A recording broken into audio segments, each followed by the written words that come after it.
Hello again, folks. It's Barry with Barry's 8-Track and Classic Car Radio Repair, and tonight's demonstration is going to be on a radio out of a 1958 Pontiac. It doesn't state the exact model, but it's from a 58 Pontiac. This radio comes from my friends at Sparks Computerized Car Care in Omaha, Nebraska. It's been sent in for an FM conversion, so I have it set to FM at the moment, so let's get started.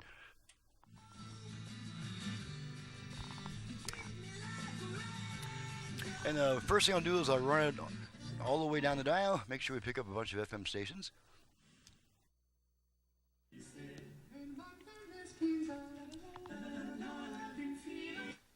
And many of these things are in this deep subsurface. So you're finding sort of different genes in some of them.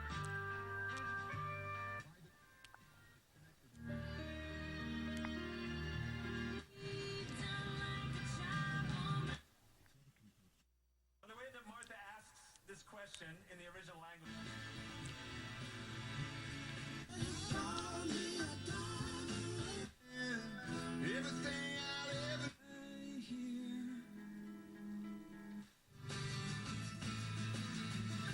Rescue team plus Findlay Subaru.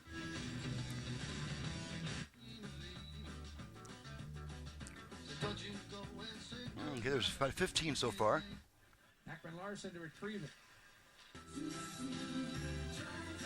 Actively invites them to apply to your job. So you NFL Sunday Ticket. Happy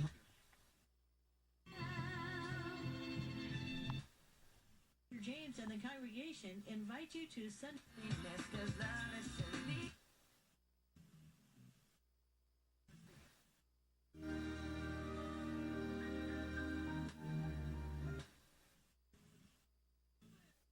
What? A nut is a neutral food. How does a nut become... With this woman, all of the accusers... Y'all in too deep, playing for keeps, don't... Him, listen to him, and he will direct...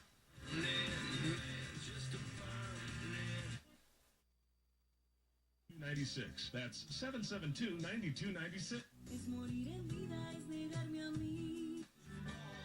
Okay, that's right at 30 FM stations. Okay, so we'll switch it over to AM briefly. Now, it is after sundown, so our AM pickup is going to be a little bit iffy. We won't get our strong stations, and we'll get distant stations that come in clearer at night. So to go from AM to FM on this radio, we just turn it off and then right back on within about half a second. So here we go, off, on. Okay, now we're on AM.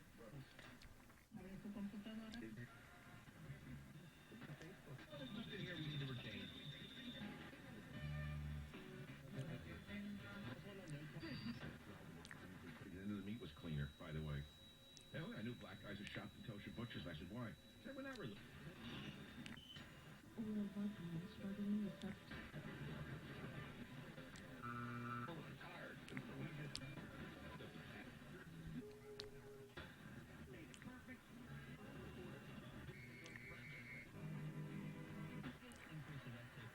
So it was a good season for them, but they lost tonight. So.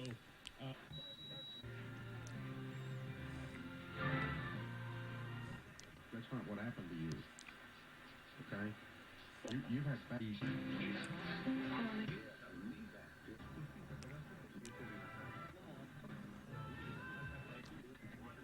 Okay, so that's pretty typical of AM activity in this area at night. And all of the executive directors who want to see this thing change. Okay, now we're going to go back to FM so I can demonstrate the virtual balance and fader controls. Needless to say, this was a one-speaker radio, and now it has now it can power up to 4 speakers. So therefore, it has a left-right balance and a front-rear fader right here in the tone control. So let's go back to FM for this test. Off, on, right away. And this is a good time to also make sure all the presets work. I have them all preset to FM stations.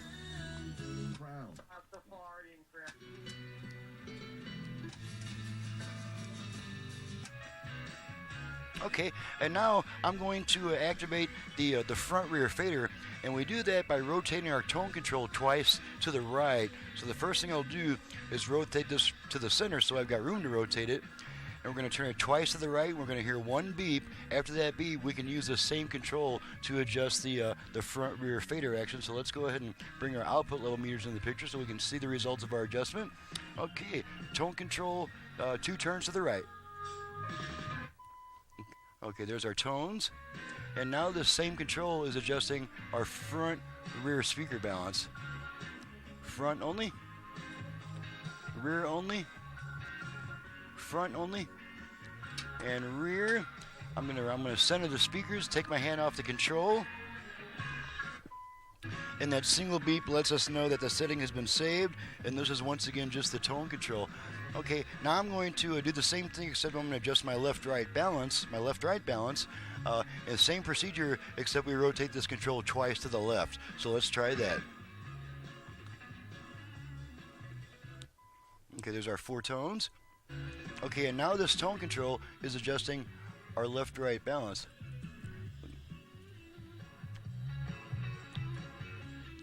All the way right, all the way left, all the way right.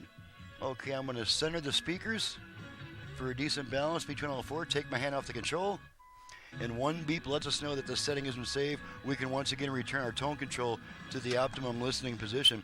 I apologize, these are not the right knobs for the radio. They keep falling off.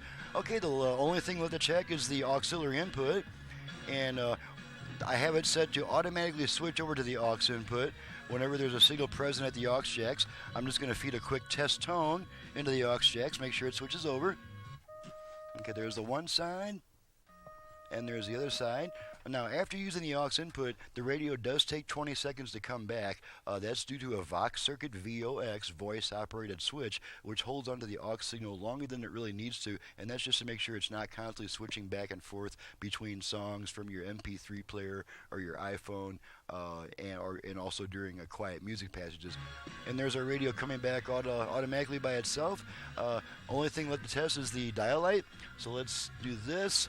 Make sure that dial light is working, and you can see the light flashing on and off in response to my command. So that completes the test. It's all ready to go back to the customer. I'm ready to get on to the next job. And once again, if I can find myself here. I'm Barry with Barry's 8-Track and Classic Car Radio Repair. I just to show you that I also work on radios that don't have an 8-track. It's not too often that they come in, but in addition to doing 8-track combination radios, I can also do just radios and also just 8-tracks by themselves. So if you have an 8-track player either for home or for car use in need of service, you can reach me directly at 928-533-9666, and you just see what I could do for a classic car AM radio. And when a customer wants to get really fancy, I can also add Bluetooth, USB reader, aux inputs, and all that cool stuff. So my website is in the description below. Thank you so much for watching and listening. Thank you, John at Sparks, for the business. Hope to see you again, and we'll see you guys next time.